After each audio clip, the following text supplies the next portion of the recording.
जय श्री राम मित्रों, आज की इस वीडियो में भक्ति कथाएं चैनल के माध्यम से आपको हनुमान जी और बाली के युद्ध की बहुत ही रहस्यमयी कथा के बारे में बताया जाने वाला है, जिसके बारे में बहुत ही कम लोगों को पता है। वीडियो को प्रारंभ करने से पहले अगर आप भक्ति कथाएं चैनल पर नए हैं तो इसे सब्सक्राइब जरूर कर ले, ताकि चैनल पर अपलोड होने वाली वीडियो आपको आसानी से मिलती रहे। कथा उस समय की है जब बाली को ब्रह्मा जी से यह वरदान प्राप्त हुआ कि जो भी उससे युद्ध करने उसके सामने आएगा, उसकी आधी ताकत बाली के शरीर में चली जाएगी और इससे बाली हर युद्ध में अजेय रहेगा।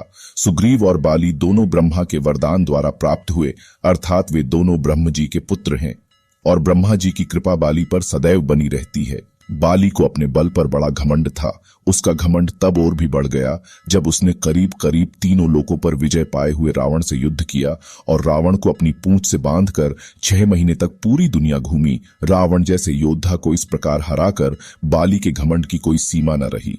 अब वो अपने आप को संसार का सबसे बड़ा योद्धा समझने लगा था और यही उसकी सबसे बड़ी भूल हुई। अपने ताकत के मद में चूर एक दिन एक जंगल में पेड़ पौधों को तिनके के समान उखाड़ फेंक रहा था, हरे भरे वृक्षों को तहस नहस कर दे रहा था, अमृत समान जल के सरोवरों को मिट्टी से मिलाकर कीचड़ कर दे रहा था। एक तरह से अपने ताकत के नशे में बाली पूरे जंगल को उजाड़ कर रख देना चाहता था और बार बार अपने से युद्ध करने की चेतावनी हुए बोल रहा था, है कोई जो बाली से युद्ध करने की हिम्मत रखता हो, है कोई जो अपने मां का दूध पिया हो, जो बाली से युद्ध करके बाली को हरा सके। इस तरह की गर्जना करते हुए बाली उस जंगल को तहस नहस कर रहा था। संयोगवश उसी जंगल के बीच में हनुमान जी राम नाम का जाप करते हुए तपस्या में बैठे थे। बाली की इस हरकत से हनुमान जी को राम नाम का जप करने में विघ्न लगा और हनुमान जी बाली के सामने जाकर बोले, हे वीरों के वीर, हे ब्रह्म अंश, हे राजकुमार बाली, क्यों इस शांत जंगल को अपने बल की बलि दे रहे हो? हरे भरे पेड़ों को उखाड़ फेंक रहे हो, फलों से लदे वृक्षों को मसल दे रहे हो, अमृत समान सरोवरों को दूषित मलिन मिट्टी से मिलाकर उन्हें नष्ट कर रहे हो।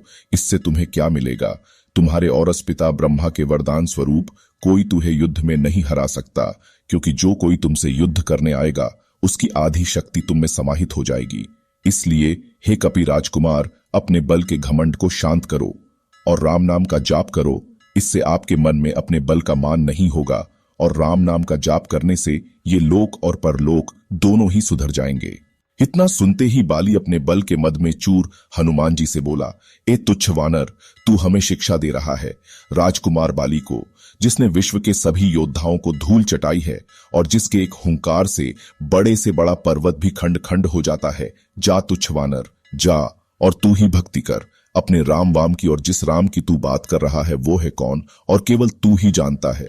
राम के बारे में मैंने आज तक किसी के मुंह से ये नाम नहीं सुना और तू मुझे राम नाम जपने की शिक्षा दे रहा है। हनुमान जी ने कहा, प्रभु श्री राम तीनों लोकों के स्वामी है, उनकी महिमा अपरंपार है। ये वो सागर है जिसकी एक बूंद भी जिसे मिले वो भवसागर को पार कर जाए। बाली, इतना ही महान है राम तो बुला, जरा मैं भी तो देखूं कितना बल है उसकी भुजाओं में। बाली को भगवान राम के विरुद्ध ऐसे कटु वचन हनुमान जो को क्रोध दिलाने के लिए पर्याप्त था। हनुमान जी बोले, ए बल के मद में चूर बाली, तू क्या प्रभु राम को युद्ध में हराएगा? पहले उनके इस तुच्छ सेवक को युद्ध में हरा कर दिखा। बाली, तब ठीक है, कल के कल नगर के बीचों बीच तेरा और मेरा युद्ध होगा। हनुमान जी ने बाली की बात मान ली। बाली ने नगर में जाकर घोषणा करवा दिया कि कल नगर के बीच हनुमान और बाली का युद्ध होगा। अगले दिन तय समय पर जब हनुमान जी बाली से युद्ध करने अपने घर से निकलने वाले थे, तभी उनके सामने ब्रह्मा जी प्रकट हुए। हनुमान जी ने ब्रह्मा जी को प्रणाम किया और बोले, हे जगत पिता, आज मुझ जैसे एक वानर के घर आपका पधारने का कारण अवश्य ही कुछ विशेष होगा। ब्रह्मा जी बोले, हे अंजनी सुत, हे शिवांश, हे पवन पुत्र, हे राम भक्त हनुमान, मेरे पुत्र बाली को उसकी उद्दंडता के लिए क्षमा कर दो और युद्ध के लिए न जाओ।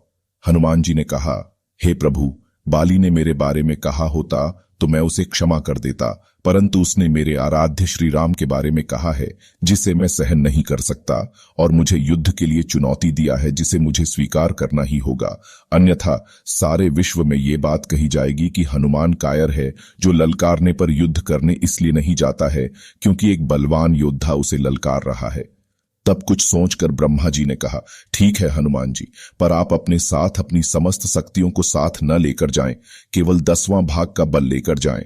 बाकी बल को योग द्वारा अपने आराध्य के चरणों में रख दे, युद्ध से आने के उपरांत फिर से उन्हें ग्रहण कर लें। हनुमान जी ने ब्रह्मा जी का मान रखते हुए वैसे ही किया और बाली से युद्ध करने घर से निकले। उधर बाली नगर के बीच में एक जगह को अखाड़े में बदल दिया था और हनुमान जी से युद्ध करने को व्याकुल होकर बार बार हनुमान जी को ललकार रहा था।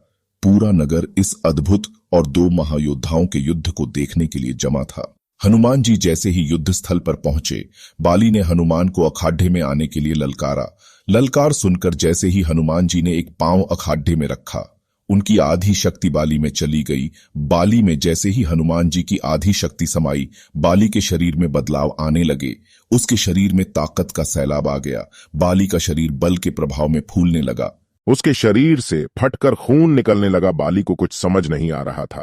तभी ब्रह्मा जी बाली के पास प्रकट हुए और बाली को कहा, पुत्र, जितना जल्दी हो सके यहां से दूर, अति दूर चले जाओ। बाली को इस समय कुछ समझ नहीं आ रहा था। वो सिर्फ ब्रह्मा जी की बात को सुना और सर पर दौड़ लगा दिया।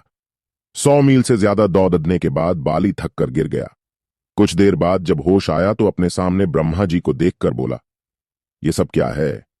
हनुमान से युद्ध करने से पहले मेरा शरीर का फटने की हद तक फूलना, फिर आपका वहां अचानक आना और ये कहना कि वहां से जितना दूर हो सके चले जाओ, मुझे कुछ समझ नहीं आया। ब्रह्मा जी बोले, पुत्र, जब तुम्हारे सामने हनुमान जी आए तो उनका आधा बल तुम में समा गया, तब तुम्हें कैसा लगा? बाली बोला, मुझे ऐसा लगा जैसे मेरे शरीर में शक्ति की सागर लहरें ले रही हैं। ऐसे लगा जैसे इस समस्त संसार में मेरे तेज का सामना कोई नहीं कर सकता। पर साथ ही साथ ऐसा लग रहा था जैसे मेरा शरीर अभी फट पड़ेगा। ब्रह्मा जो बोले, हे बाली, मैंने हनुमान जी को उनके बल का केवल 10वां भाग ही लेकर तुमसे युद्ध करने को कहा, पर तुम तो उनके 10वें भाग के आधे बल को भी नहीं संभाल सके।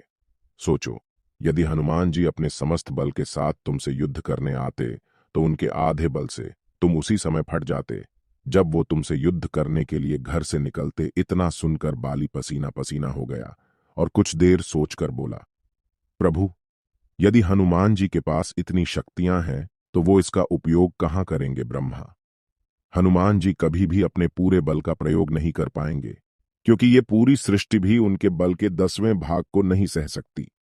ये सुनकर बाली ने वही हनुमान जी को दंडवत प्रणाम किया और बोला, जो हनुमान जी जिनके पास अथाह बल होते हुए भी शांत और राम भजन गाते रहते हैं, और एक मैं हूं जो उनके एक बाल के बराबर भी नहीं हूं और उनको ललकार रहा था, मुझे क्षमा करें। और आत्मग्लानि से भरकर बाली ने भगवान राम का तप किया और आगे चलकर अपने मोक्ष का मार्ग उन्हीं से प्राप्त किया। अगर यह वीडियो आप सभी को पसंद आई हो तो इसे लाइक करके कमेंट में जय श्री राम अवश्य लिख दे। साथ ही वीडियो को अपने दोस्तों और परिवार के सदस्यों के साथ भी जरूर शेयर करें। फिर मिलते हैं नई वीडियो के साथ, तब तक के लिए जय श्री राम।